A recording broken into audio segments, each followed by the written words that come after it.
Hello career enthusiasts, welcome to GermanyCation, a channel dedicated to your career breakthrough in Germany.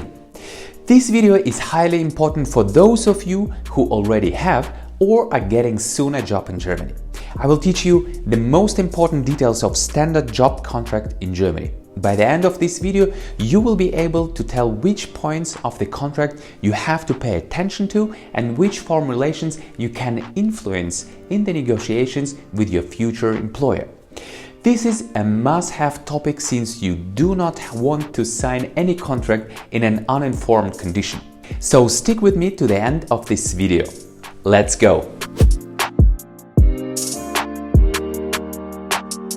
First of all, let us imagine that you submitted your application, got an invitation to an interview and passed the interview with great success. And now you are happy as you have never been before holding a contract of your dream company in your hands. It is a common saying that contracts are made not for good but for bad times. So despite all the positive feelings, believe me, it is worth having a critical look at it. Which doesn't mean that you have to run to the next lawyer to get a consultation. Please don't misunderstand it in this way. So what does a typical contract consist of and which pitfalls it might contain? By the way, I'm really curious to know from you guys how many of you are now negotiating or getting a contract in Germany. Write us in the comments about your experience of immigrating to Germany as a skilled worker. So back to the contract. A standard contract contains of job title, job description, the place of work, the notice period and the duration of employment. Due to the fact that currently we have an employee market, meaning that there are not enough skilled workers in almost every profession in Germany, the contracts are permanent. Though, of course, many companies offer temporary employment. This might be also one of the aspects which might be negotiated with your future employer. There are different reasons for temporary contracts, like checking the suitability of employees, temporary replacements of, for example, an ill colleague, or of course, economic uncertainty. You will meet a high number of fixed-term contracts in education and training and non-profit organizations. So here negotiations regarding the length of the contract might be frustrating and in many cases a waste of time. But you never know. In the case of fixed-term contract, no notice is necessary. The end date, for example, May 31st, year XY, must be defined in the contract though, not just the period, for example, 2 years. A temporary contract can be extended, but only within 2 years. Speaking of further important fixed dates in the contract, the probation period is normally also defined in the contract. A typical probation period is 6 months, but reducing it to 3 months is also possible in some cases. There are situations in life when a probation period might be an obstacle. For example, if you want to move into a new flat or get a loan from the bank. Then your situation might be interpreted as unstable, because during this time you can get the notice without any provision of reasons with an advance of only 14 days. After the probation, the notice period is 4 weeks to the 15th or the end of the calendar month and is usually gross for both sides, the longer you belong to the company. So what else is critical or demands attention from your side? Well, it is your job description. Your job description, especially if you are going to work in a rather small company, has to be precise enough. General descriptions might lead to a situation that you will be responsible for other tasks than those which attracted your primary interest. Apart from that, most obviously, the salary, bonus, overtime premium and extra payments such as vacation and Christmas payment will be part of the contract. Typically, the salary is paid at the beginning or in the middle of the month in Germany, and it is also defined in the contract. To observe your responsibilities as an employee, also clarify if it is not defined in the contract the situation with the sick leave. When do you have to hand it in and how many days you can be absent without sick leave notice.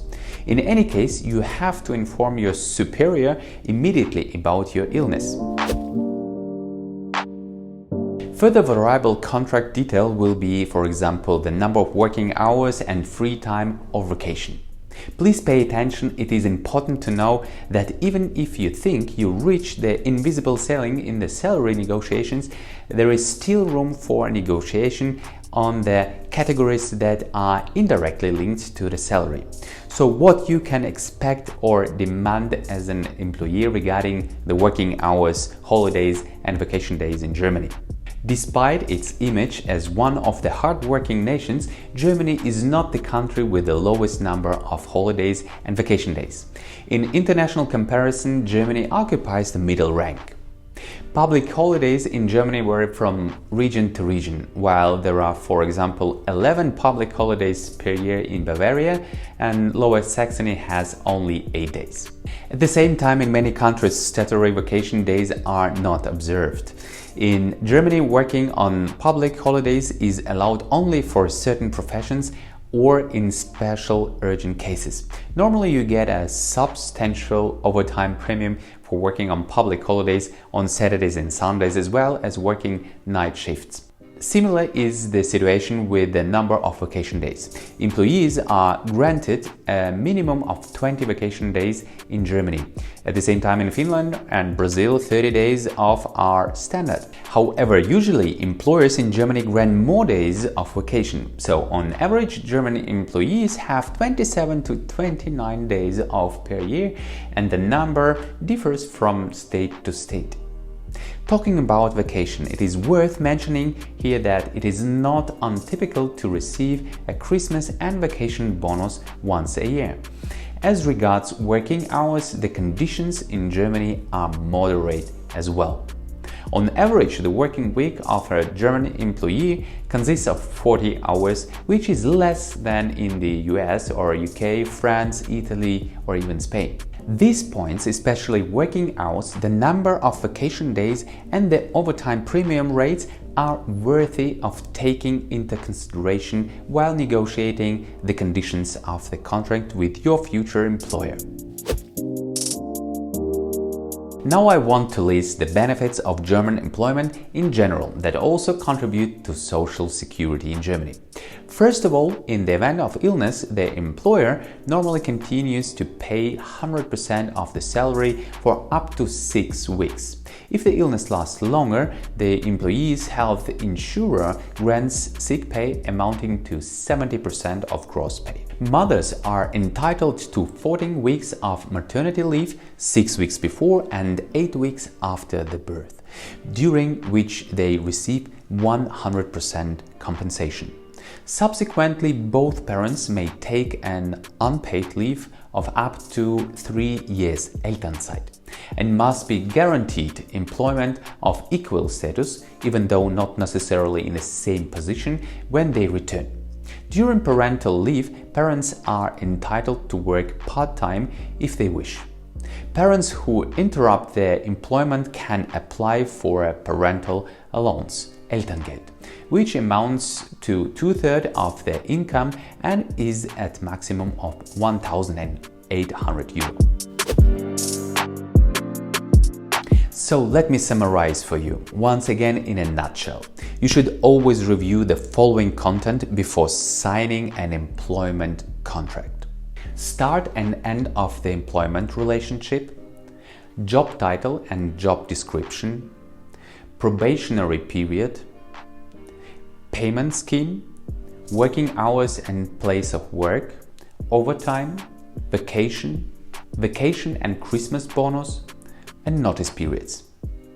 Additional typical content is secondary employment. It does not matter if you want to work voluntarily or it is a paid work. You have to inform your employer about it. Further points of contract that you have to consider as an employee are confidentiality obligations and competition clauses, demanding from you loyalty, confidentiality, and compliance. Read them very carefully because then you know which duties you have regarding your employer. So we reached the end of this video and now you must feel well prepared for leading negotiations with your future employer and also knowing which contract details to pay attention to. If you like this intense overview, then smash the like button and of course subscribe to our channel in order not to miss any valuable and important information on similar topics just like this one. See you on the next video and all the best. Take care.